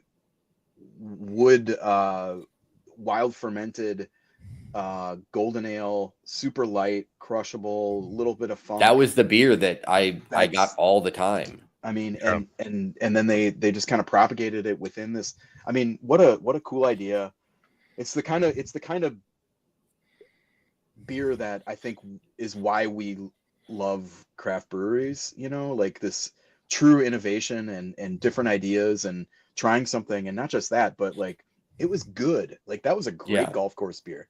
I actually lived in Denver I know that they weren't open in Denver for all that long, but I lived a block and a half from that location in Denver when we were there. So I got to go over there, meet the guys, and they gave me one of the, because they were in town, and they gave me one of the advent calendars at that point. And it was just a fun little spot. They had, they were working with the taco shop. It was just kind of an odd location where they were close to Rhino, but not in Rhino. And so all the other breweries were like not right near them. So they were kind of off on their own. But yeah, so that was one that was a bummer to see. It was Valkyrie for me. They'd been open since 1994. They were the last couple in the brewing business in Wisconsin that were named Randy and Ann. As you know, Randy and Ann Sprecher. So there was Randy and Ann. It was a little disappointing that, and nobody ended up buying it either. I mean, Dallas, Wisconsin, there isn't a lot to attract somebody to open a brewery there, or at least take over a brewery there. So great little spot. It kind of held the town together. But yeah, disappointing nonetheless. And nothing to say about K Point, Landon? K Point was fine for what it was. When they came around, they were like in the beginning of the craft beer boom, I guess. The very beginning of it, in whatever year that was. They were fine, but they never really adjusted. How everybody just kept growing, beers just kept getting better, things were different. Everything just kind of stayed the same. So I love the people that own K Point, but I don't really miss the beer. K Point opened in 2015, according to Kevin Revlinsky. Okay. Look at that. So I'll jump in here. So obviously the end of Black Rose was notable. Yeah. So we'll say that. I have to shout out Parched Eagle, as this is the only place on here that I've actually worked at. Shout out to Jim Grolison. His hop bearer was the IPA. It rivaled Fantasy Factory here for a while, and the IPA that's not an IPA, Hopalicious. But Parched Eagle was great. It was great. It was a microbrewery. It stayed one the whole time. It was just a really small, with all due respect, hole in the wall brewery. It was fantastic. If there was a dive brewery, and I mean it in an adoring term, it would be the Parched Eagle. So shout out to the Parched Eagle. The Herbery is everything that Joel said, and it's sad to see it go. Mobcraft, Chris said what he said about that one. And Company had one of the best brunches in Wisconsin, period. Yeah, Company was the place that, we talked about. Can I jump in just on Company quick? Yeah. Company was, we talk about like the small, like a brewery holding small towns together. Company was really a community center and hub for River West, the Milwaukee neighborhood that it's in, along with, it's just down the street from Black Husky. Black Husky, yes. Yep. Black what? Yeah. Husky. And great food, tons of live music, and like events that are like off, like everybody's got a trivia night or, karaoke or something, but like they always had like, like book fairs and, stuff that was like community building. Sure. In a way that you don't see at a lot of breweries. So yeah. that's what I think about when I think about Company. And good beer too. Poor Farm Pills, which they're making under contract for 6-packs and stuff. That was a heck of a beer. It hurts to say stuff like that, but yeah. Mm-hmm. Yeah. So yeah, Joel, I'm good. Okay. Yeah, like I said, I mean, obviously a lot of names on here that we would have loved to see continue. But and of course, that's the nature of business. We talked about Enlightened too. I don't want to let. Yeah, I mean, like I already said, the Cream City Bricks is one of the beers that I bought the most of whenever I was home. So here is where we currently stand with the updated numbers and everything, with the breweries, additional locations. We've been covering this every month, and the breakdown by county. Nothing has really changed in that regard that, should be surprising to folks, Milwaukee and Dane. Yeah. What's up? When you're done, go back to the last one, please. Yeah, no problem. Cool. All right. Yeah. Yeah. I mean, like I said, the map has not changed a whole lot because again, the movement that we've seen in Milwaukee, like Milwaukee is still going to be the primary brewery hub, followed by Dane County, even with the closures. So, that is where we currently stand. That's cool. Thank you. Yep. And that? There we go. Oh, wait.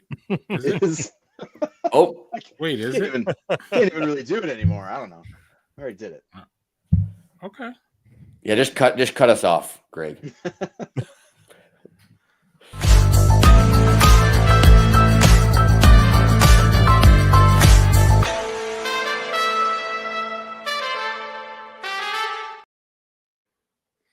What's up, Landon? Slow time of the year, right?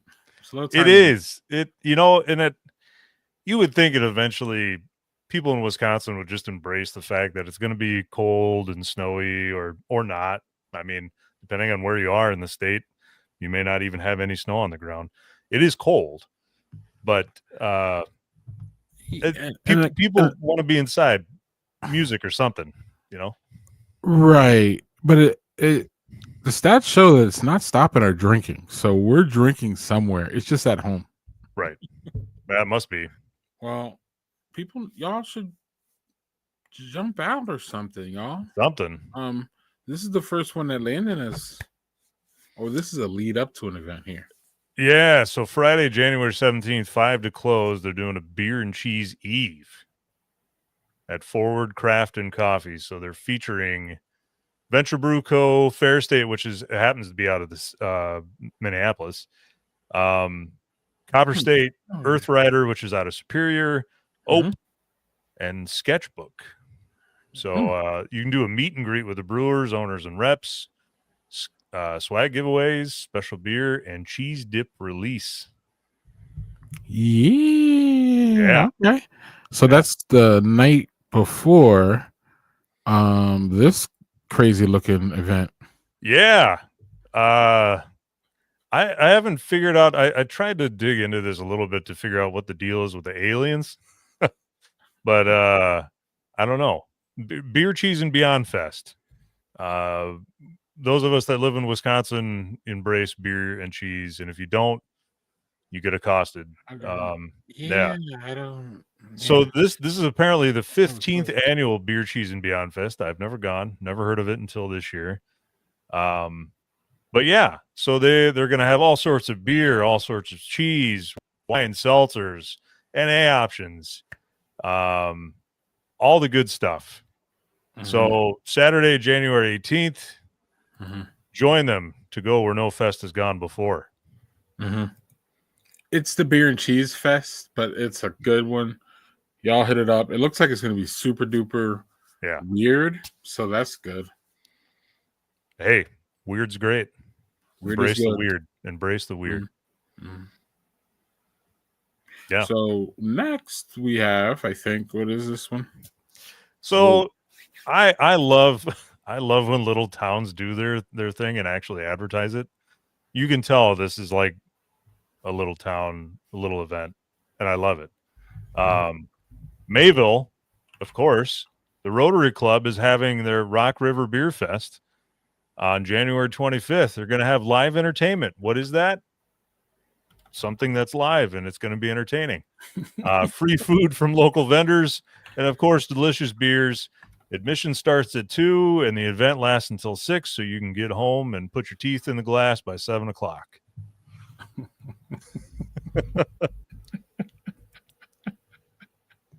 In Mayville. Yes. This is a little preview of what Badger Beer Report's going to look like, y'all. It's going to be a little bit of spice. We're going to have fun. We're going to have fun. Yeah. No, I mean, not that we're not having fun here, but we're going to have a lot more fun. Yeah. Little spice, y'all. So that's in what is that, Riverfest? Is that what that was called? No, it's in Mayville, Wisconsin. If I knew where the heck that was, I could probably look it up because I have internet here. Yeah, Rock River Beer Fest. Okay, there you go. Mayville, Wisconsin. Right. Where's that even? Oh, and look at this. The Ice Beer Fest. This is our friends at Space, isn't it? Yeah. Hold on, I'll get back to that. Yeah. So if you love the 80s, you didn't necessarily have to live through the 80s. DJ Rick. Representing Ice there Bear you go. Fest. Ice Bear Fest. Yeah. 2024 Ice Bear. I can honestly say I've had Ice Bear before. I've never been to Ice Bear Fest.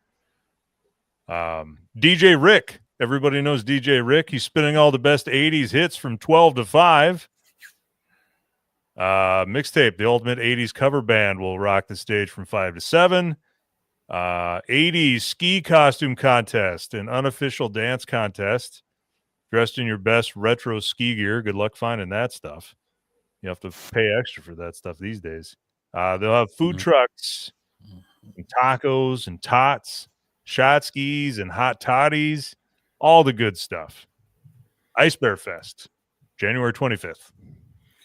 Yeah, I don't know who could sell it better. I'm in. I just got to pay me to advertise for Ice Bear Fest.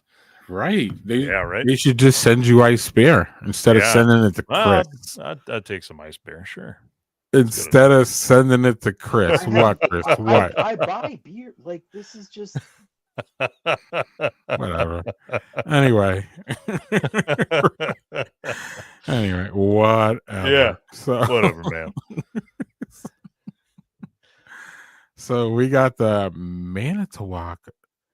coming Winter up in Beer February. Fest. You gotta plan for this one, Manitowoc. Oh, okay. This is you might hear that we might talk about this one again coming up here, but it might have some more details later on. But beer fun and community. Of course, if the Rotary's putting it on, it's going to be all about community. So they're going to have 25 plus breweries, ciders, mocktails, coffee, cheese, and much more.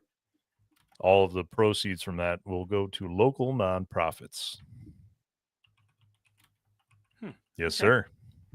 All right. And then, on the horizon, y'all, we have another one here. This looks fun.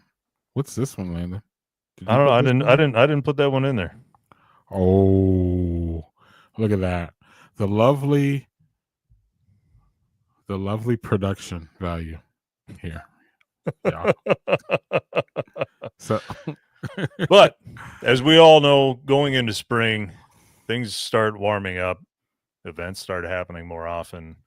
Even with the new format that we're going to have, still, we'd love to know your events. So there's plenty of ways of getting a hold of us, letting us know about your event, other than me trying to, peruse Facebook and find your event. It'd just be easier if you just told us about it. Absolutely. And lastly, before we get to the last call here, the final last call, how about we make it an event just to go to your brewery? It's January. It is the worst time of the year for them. People are doing dry January, and if that's what you want to do, you go right ahead. But this is costing our breweries. So if you're going to do dry January, I'm betting that your brewery has some options for that. I know most of them do. So, and if you're not, this is the time to imbibe, y'all. Like, we're in Wisconsin, so just grab some and go home. Y'all have to go out for groceries. We all do. Don't lie. So when you're out there, dip into your brewery, grab a 4-pack, take it home, and watch the Packers in the playoffs. I'm not going to say anything more than that because my email might get blown up. So I'm not gonna. And Landon, you are not gonna say anything. I ain't gonna touch it. We're just gonna do this. Check us out, y'all. It's Badger Beer Report. Landon and I will be doing monthly, if not daily, sometimes updates on our website and via maybe this platform, maybe live, maybe via podcast. For sure, via podcast.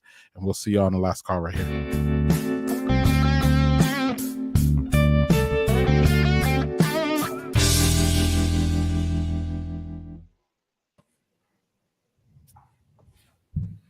Welcome to the final last call of the Badger Beer Hour live stream monthly. It was fun, y'all. It was a good run. So we have some events coming up. We have all kinds of crazy shit coming on. Well, let's start the crazy shit with Joel, because Joel's been literally running around the country selling books. Yeah, I mean, technically, but I mean, I wasn't around the country. Makes it seem like I was doing it just for the book, but I was visiting family, and I happened to be able to know people so that I could go sell books at a brewery while I was visiting family in California. That's a lot more selling of books across the country than I did. Yeah, I mean, I've done it, did an event in Iowa too, and I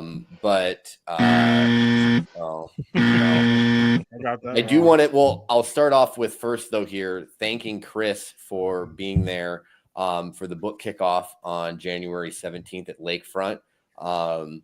I don't know what Chris thought, but I thought it went really well. We had a couple dozen people there for sure, and everyone was super engaged with the Q&A and asking a bunch of questions. We didn't even get through questions from the online stuff because people kept asking questions from the audience. So that was really, really cool. Couldn't have asked for a better audience for that. And that was a lot of fun. And obviously getting to do it at Lakefront for the kickoff was special. And then coming up here, if you missed those events, I have another book signing coming up here. It'd be a week from tomorrow on January 16th at one of my personal favorite breweries in the area, Supermoon Beer Company. So that is going to be exciting at 6:30 p.m. on the 16th. It's a Thursday evening. Come out, hang out. this is one of those places that even if you don't want to buy a book, I say just come to drink the beer there. You won't regret it. And then if you drink enough beers, maybe you'll buy a book, on accident. So who knows? But after that, though, later on, so I have events in Chicago scheduled the next week, but we're Badger Beer Hour. We're not, what's Illinois' nickname? I don't even know. We don't care about that. However, the following week, February 1st, I am going to be in Madison with Greg, and we'll be doing 2 separate events in different parts and different sides of Madison. One at Delta Beer Lab earlier on in the afternoon, and then spending the evening at our friends at Giant Jones Brewing. So we'll be kind of doing the similar thing with Q&As and meet and greets, and it's Greg's going to help with that. So eventually Landon's probably going to get roped into this somehow, because obviously Chris got Chris started off, and now Greg's doing it. So but I appreciate them doing this, and these are going to be a lot of fun. I'm really excited about returning to these breweries. And getting to, meet up with hopefully a lot of familiar faces and some new folks. I mean, that's been part of the fun of this. Is I actually had people, out in California too. I had people that I, maybe had followed me or whatever that I hadn't met in person before coming out to buy a book. And that was really cool. So yeah, those are kind of the big upcoming stuff. I'll have more down the road. I know in Green Bay, and hopefully more in the Fox River Valley, and maybe some other stuff going along here more locally. But yeah, I hope if you're in the Madison area, would love to see you February 1st. And like I said, that's why we kind of did the 2 events in different parts of Madison at different times of the day. So that way we can hopefully catch a lot of people. But yeah, that's kind of.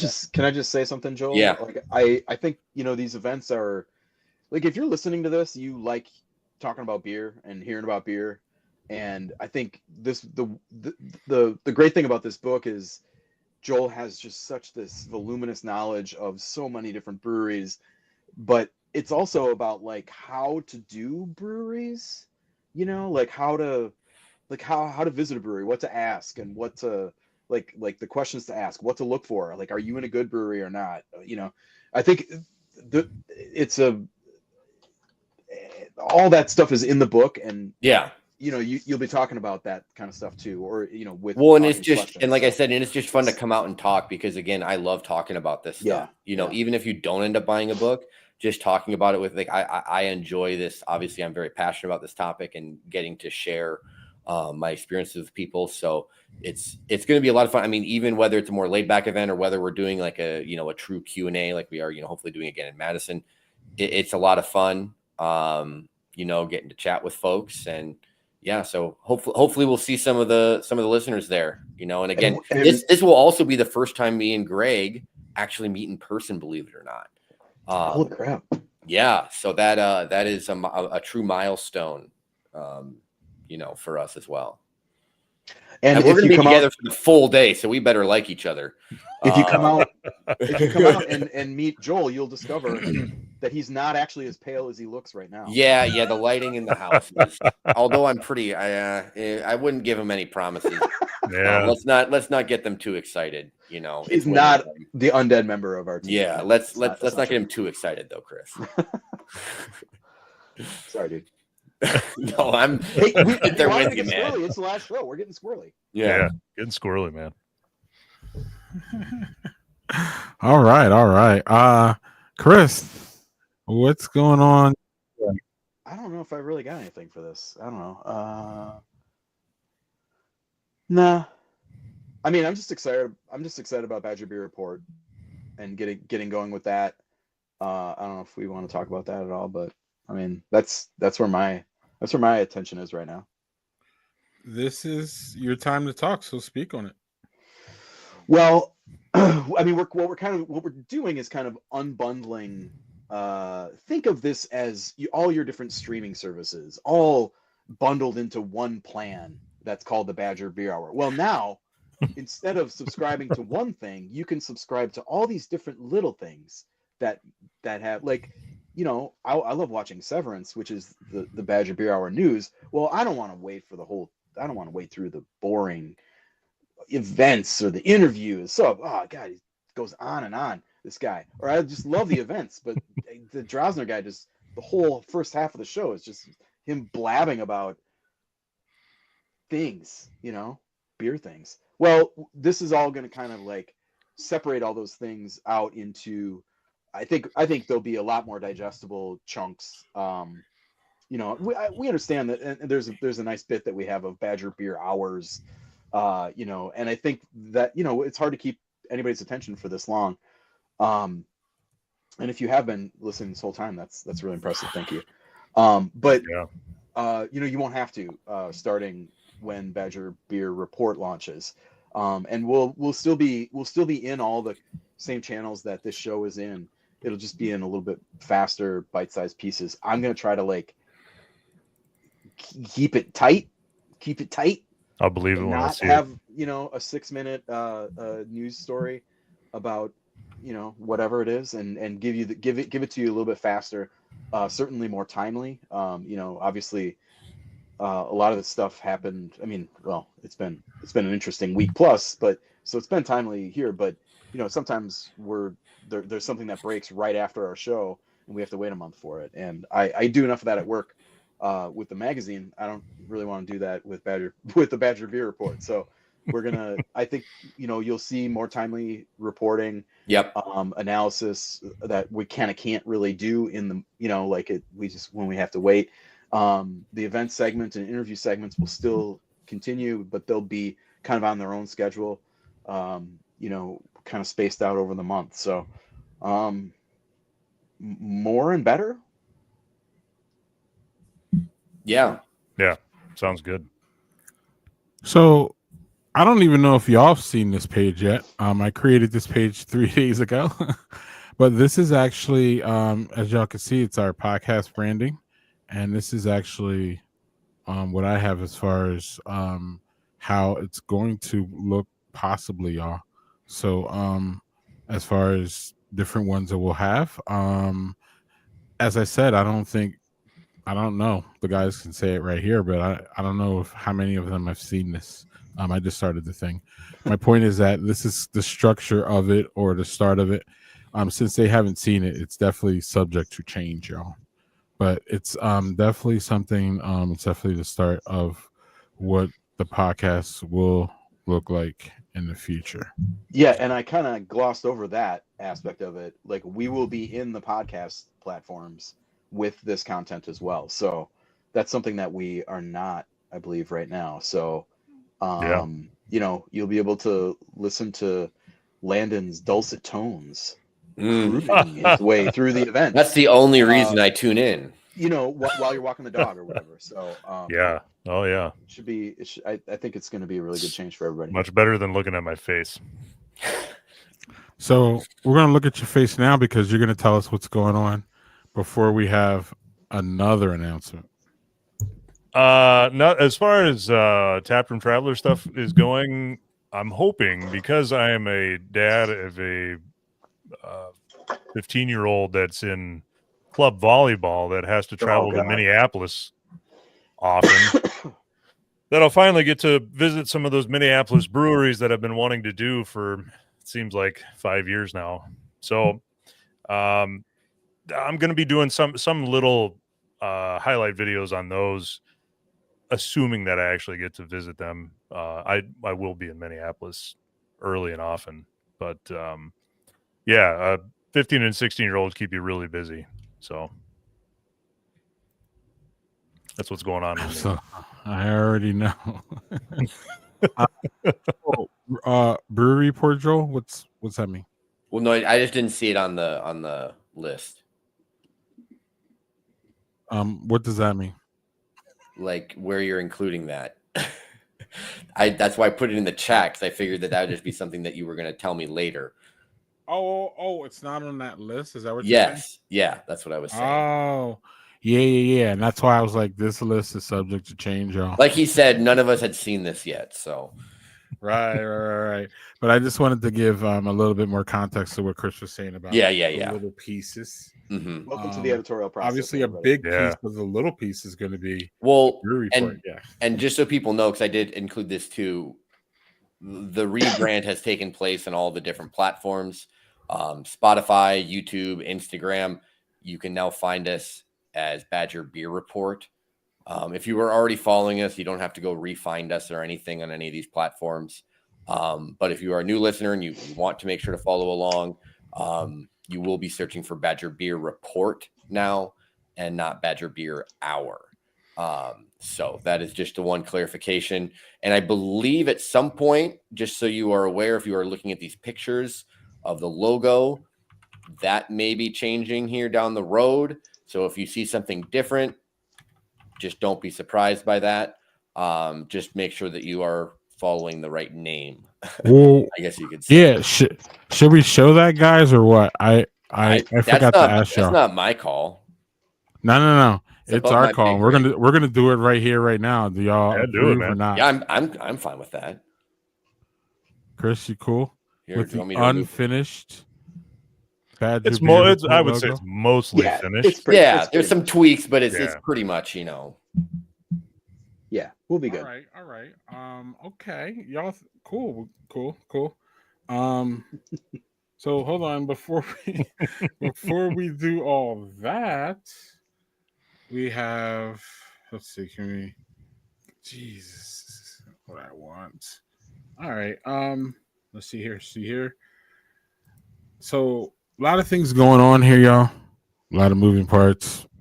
One of the moving parts here is I need to share my screen and let y'all know that one of the new additions to Badger Beer Report will be the addition of our friend Garth from Garth's Beer Bar. He will be joining us and adding content to our said wonderful project here. Garth's Beer Bar is in Madison, Wisconsin. Garth has a vast knowledge, probably even more than I, of the Madison beer scene, what's going on, what people are drinking. So he's going to bring all of that to our wonderful content here. And another place I'm that happy a about that. book event may take place down the road in like the springtime as well. Very I go nice. back. Yeah. Yay, Garth. I'm excited about that. So there's that one. The logo. I can do this, right? Yeah, I hope so. It was None in of us can. Maine, wasn't it? Let's see here. And then let's see. It was the third one, right, y'all? It wasn't in there. I need to go try to search the messages quick. Oh, here it is. It was the third one, which was, I think, this one. We're just So going to roll it out. It's going to be close enough. Yeah, you're going to get the gist of it. Be mostly that. Minimum. Oh my I God, love there's this. so much build up here. I love this on the screen on real time. A drum roll. Yeah. So I'm pretty sure this is the right one. And if not, my colleagues will mock me forever. But Yeah. So There we go. that's where we're at, y'all. Mhm. And so Our new you logo. should see- Yay. So that when I was saying that you may see a different picture with the name on all the platforms, that or you will hopefully be the picture that you are looking for. Something very similar, at least. Yes. If it will be, if there are any changes, they will be so minimum that you probably won't even notice them. Right. Excellent.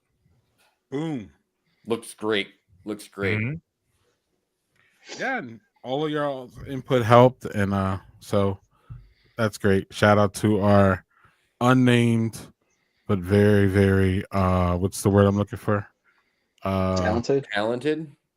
And grateful, and because he gets paid in beer, y'all. Inside ball. I mean, is there a better way?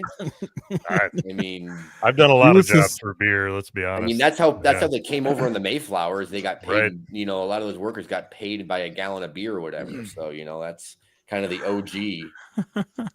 Are we fact checking Badger Beer Report, or is that even true? Yeah, you want me to go pull for my book? Did you know that the original beer barrel Cooper, the original beer barrel Cooper from the Mayflower, his 10th great grandson opened a brewery in Plymouth, Massachusetts. There you go. Plymouth was direct descendant. No. Did that turn into Notch? I'm like, no. It's called Mayflower Brewing Company. You know, because I think he kind of knew that playing into that name was going to be smart. So. Because they have that small rock there on the shoreline that is a complete joke of a tourist attraction. Okay, all right. Cut him off. You said we were supposed to be more fun, right? All right. Yeah. Chris. National landmark. Come on. Have you been to it before? I've seen pictures of it. I don't need to go. No, it is disappointing. The pictures look disappointing. Yeah, no, it's not like this huge thing that they get off. They I could probably pick. I feel like I could pick it up if I needed to. I think you could find. I think you could find a rock that looks the same out in a field somewhere. I think you did just kick it, like metaphorically, you know. All right. Well. We're gonna get to what I'm doing here, and then we got another announcement. We got this is a good one.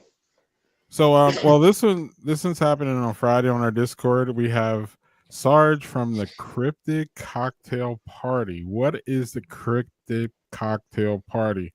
It is some crazy podcast about some crazy conspiracies. There's a lot of weird, strange stories going around, y'all, and it's just a really good time to have him. He's hilarious, and we'll have him on Discord this Friday, y'all. So the thing that I really have been wanting to talk about, and I've held myself back on social media, I'm pretty sure for the most part, even though I wanted to go scream and holler about it, is this afternoon we've confirmed that we will be doing a collaboration beer with Gathering Place Brewing Company for Lager and Friends. Very exciting. Yeah, let's go. Yeah. Are we calling it Landon's There we go. Lager? That's the better clap. Yeah, the Landon's Lager, right? Isn't that what we decided for the name?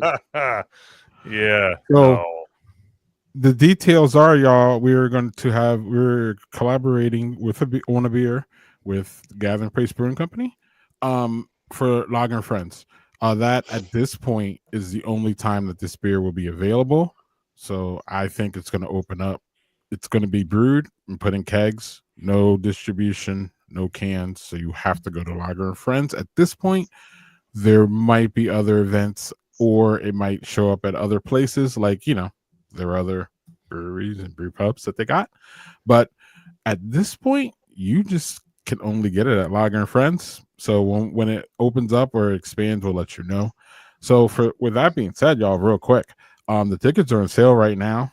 The website, when I went there today, y'all, said early bird pricing till January 1st, and then it says regular ticket $40. So I'm not sure if those are early bird or not, but whatever, y'all, get over there. You got plenty of time, even if you're not in Milwaukee, to plan to come, like I will be. And I'll just say, like, $40 for this festival is a steal. Like, this is a really good event, and I'm really looking forward to being able to go again, because I couldn't go last year because my dad's birthday. But yeah. Well, yeah, one of the wonderful things about this, and we'll be talking about this until May, y'all, so get used to it. But one of the things that I love about this event is that Chris and I really, really, really like this one. Like, this isn't like, you know, again, we like a lot of events we go to, but like for us to partner with this specific event, it's a small event, y'all. It's not like the Great Taste or Barrel and Flow or the GBAF or any of that. It's small, y'all, and it's really nice that it's small, and the beers are nice, and Gathering Place does a great job at hosting. So Chris went one of the first years, or if not the first year, was like, dude, you gotta go. And then I went, I'm pretty sure the next year, or I went the year after. Either way, I went only. The second year was pandemic canceled. Third year was pandemic virtual, and then fourth year was, I think. Either way, Yeah. Either way, I went because Chris told me to go. It's the point. We went. Yeah, it was good. And then I loved it. So then after that, the collaboration happened. So it's definitely something that we love ourselves that we're promoting. It's not just something that we're just promoting. So let's just start there. But anyway, Chris, you had something else more to say, or everybody gets time to talk about this wonderful collab, or if y'all want to add to the details of it? I have nothing to add. I'm excited. Are we going to hint at what it could possibly be, or are we going to let folks run their imaginations on this? No. Let's get it out there. I mean, we can pretty much say everything I told y'all in the group. Joe confirmed all that shit, so all that we can say. It's up to y'all. I don't care. Well, go ahead, Joel. Well, no, I was going to say we've discussed doing a dark lager, possibly a Czech dark lager. But I mean, we have other options as well. I know that's something that we kind of all discuss. I mean, we all love lagers. I mean, but when I do a lot of these different events, it basically turns into a lager event for me half the time. Because the majority of the beers I drink at like Great Taste and stuff are lagers. So that's what I love the most. So I think getting to do this is a true, like, it's a really cool opportunity.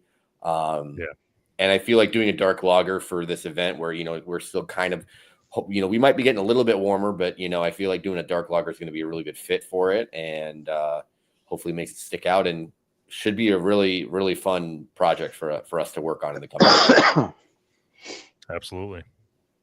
And shout out to Joe and Joe. Sorry, not Joel. Shout out to Joel too, but shout out to Joe Ito and more him. Place team. Really looking forward to working with Matt, their brewer, on the details of this, and I get to shuck some hops into a tank. That's gonna be exciting. Matt and Joe, or not tank, brew kettle. Yeah. Yeah, make sure you're putting them in the right place. Yeah. Don't just tell me where to put them. I'll put them. And like rice at a wedding, just tossing it around, and Matt and Joe were both on the call today, y'all, for the confirmation, and we all talked about the different parts of the thing. We're probably going to put some kind of show on at Lager and Friends, y'all. And we talked about some other things too. So y'all will stick around for the Badger Beer Report once it hits here. In February, going strong. I wanted to say that too.